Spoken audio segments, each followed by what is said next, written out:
Welcome to a new daily top Askreddit video.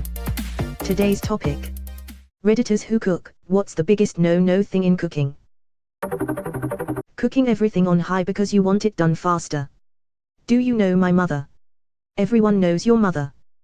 One of the best descriptions of this, I believe, was from Alton Brown. The way he worded it, extremely paraphrased, of course, was to consider time and temperature as if they were ingredients themselves. You can't alter them any more than any other ingredient and expect the result to come out correctly. I think a big problem is the variability in a recipe when it says cook on medium-high with no reference to the type of range. It could be shitty electric coil range that takes 15 minutes to caramelize brown onions, or my aunt's gas stove could do it in like 5 because the low setting is basically mid-high on other stoves. Basically, temperature is so ambiguous unless you plan on probing every 30 seconds or something ridiculous. If you cook enough, you can go off of intuition, taste, smell and look without really having to know the exact time or temperature. A dull knife. My parents had no idea all of their knives have been dull for the past decade until I sharpened them and they were like, wow, it's like a brand new knife. My mom thought the watermelon she bought was bad when using my knife to cut it due to the knife going through it so easy. I'm surprised she still has her fingers with the dull-ass knives she uses. Edit. Come to think of it, she did nearly chop a finger off when trying to cut something about 10 years back. Edit 2, changed the word about to nearly in edit 1 since Redditors get confused easily. Don't let your baking powder get clumpy. Tiny rocks of baking powder ruin anything you bake. Have done it. Biting into clumps of baking powder sends shivers down my spine. Was your body aching all the time? Cranking the heat to reduce the cooking time will leave you with a burnt outside and an underdone inside. I had a roommate once who was doing a recipe with sauteed onions. He was scorching the heck out of them and I told him that his dish would taste a lot better if he cooled the pan a little and did a nice slow caramelizatio. He told me he didn't care if it tasted good or not. I still don't know how to respond to that. Why even bother with onions at that point then? At the same time, lots of people overcook and underbrown every protein they cook. I see this much more often. Do not mix hot cooking oil and cool sink water. I saw a girl burn the hell out of herself because she didn't listen to the home EC teacher. She threw her hot oil in a sink with some cool water running. Boom. Sprayed hot oil all over her arm and neck. Let your oil cool, folks. Why are people pouring oil down the sink in the first place? Just never pour your oil in the sink at all, WTF. It will clog your shit up so fast. What is the best way of dealing with used oil? I know restaurants can get it collected, but that's gallons and gallons of the stuff. I've been putting fat in the fridge till it hardens and throwing it away when I take the bins out. Glass cutting boards. Like seriously, just GTFO. And in a similar vein, dangerously dull knives. I've seen some real bludgeons in other people's kitchens, no wonder they hate prep work. I have a small glass cutting board but I don't actually use it for cutting. It's next to my stove and is my designated I need to set this spoon down area because it's easy to clean. That's all it's good for really. Oh, that's a good idea actually. Glass cutting boards are amazing for polymer clay sculpting, not for cooking. Don't try to catch a dropped knife. Back away and let it fall. Edit, my first silver. Thank you, kind stranger. Edit 2, gold. Thank you, other kind stranger. A falling knife has no handle.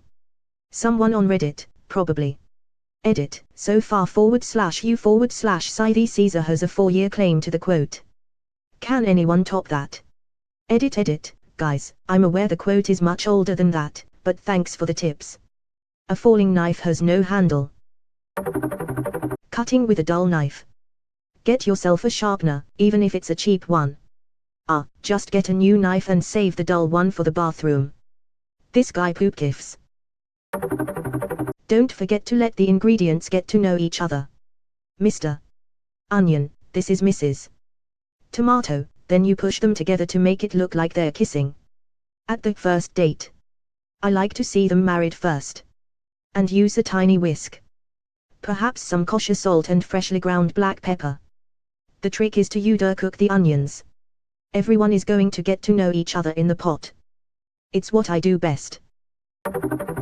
Never, and I mean never, panic if you start a fire on accident. You need to be calm enough to know if you have to smother it, oil or grease fires, or grab the extinguisher. Panicking can get your house burned down. My mom fell asleep while making fries and woke up to a house full of smoke. She then threw a polyester blanket over the pot full of burning oil, which burned the whole kitchen down. Should have just put a lid on the pot, but now she got a brand new kitchen covered by insurance, lol. Should have just put a lid on the pot, but now she got a brand new kitchen covered by insurance, lol. Sounds like she actually made the right move then. Standing in the kitchen when I'm cooking. Get the fuck out, don't get in my way. And how can I help? He inquired with a smile. He picked up a peeler and played for a while. He hovered. He loitered. He lingered with doubt. I looked at him kindly and whispered, "Get out." Especially when they stand directly behind you or they stand there saying how they would have done it. I had a big fight with my girlfriend just the other night over whether an acorn squash should stay in the oven for 50 or 60 minutes. I told her if she didn't like my cooking to go to McDonald's. Learned this the hard way: don't throw fresh chili peppers into a hot pan unless you want to pepper spray the whole house. Have you ever cooked Indian food? Pepper spray is just part of the experience. Before and after. Always wear pants while cooking bacon. Or just an apron. Yo, nice Mr. White.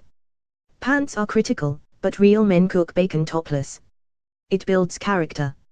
It'll put some hair on your chest. Or remove it. Either way, a win for your wife. Incorrectly storing ingredients. Seriously, you can get ill if you let raw sheesh juice drip on your salad in the fridge. Then, cut meat and veg on separate boards. Cross-contamination is such a huge deal in cooking. Like, no, you can't cut veg on the same board you just cut a raw steak on. You trying to make everyone sick. Edit. Okay, to clarify, steak wasn't a good choice for examples. Chicken is the more obvious one due to salmonella. And yes, if everything is being cooked right after, so long as everything is cooked to the right temperature, it's fine. Just be sure to wash the cutting board thoroughly and sanitize your tools. Technically you can, if you cut the veggies first, and they are put away.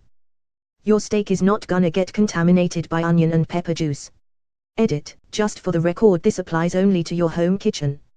In all the years I've been prepping food that I've used a single cutting board to cut up some veggies and then cut up steak or chicken that was all going to end up in the same pan. I've never gotten sick or had an issue. I can understand being meticulous with food prep regulations in a commercial kitchen or restaurant because the likelihood of contamination is that much higher. Are damned important. And, no, I'd never prep a salad on the same cutting board after already using it for meat. I'd either clean it out, or switch to another board. Which some people in small kitchens don't really have the luxury of. Cooking with extra virgin olive oil over high heat. You sound bitter about this. There is a YouTube channel called Sam the Cooking Guy, and he taught me about using avocado oil rather than olive oil. Olive oil, and vegetable oil and others, have a lower smoke point and can impart flavor into the food, when you may not want it. Avocado oil is neutral, adds no flavor, and has a higher smoke point, allowing you to, for example, sear meat more easily. Avocado oil for the win indeed. I saw a big bottle of it at Costco and tried it out a couple of years ago and haven't gone back. Good stuff. Don't grab something that is on the stove without a towel or some type of heat protection. Don't combine water and hot oil. If a grease fire starts, don't use water to try to put it out. Salt, a baking sheet, or a dry towel might work if you don't have a fire extinguisher. Don't season a liquid before reducing it, it will become too salty after you reduce it. Don't use a cold pan to sear something, get the pan hot first, better sear. Don't use extra virgin olive oil when you're using high heats, it will burn. Don't cut meat immediately after cooking it, more juices will flow out, the meat will become drier. Wait a few minutes. Don't hold an object with your fingers extended when you're cutting it. You're less likely to seriously cut your fingers if you curl your fingers like a claw. Don't use a sharp knife on metal, like a pie tin or steel counter, or glass or marble. Don't use a nice knife on anything other than food. A common offense would be opening a food package with it. Don't send a nice knife through a dishwasher. Don't leave a sharp knife in the sink. Don't leave a knife wet, even ones claiming to be stainless will often rust if left wet. Don't follow a recipe too religiously. If it doesn't taste well to you, don't leave it because you followed the recipe exactly. If a grease fire starts, don't use water to try to put it out. Salt, a baking sheet, or a dry towel might work if you don't have a fire extinguisher. The pot's lid is the best one. Oh yeah. And like a frying pan that is larger than the container would also work great, or a large metal bowl. There are a lot of ways to smother a grease fire. I think there is a grand total of 1 pot at work with a lid, so the lid isn't something I usually think about. But yeah, in a home kitchen, lids are much more common.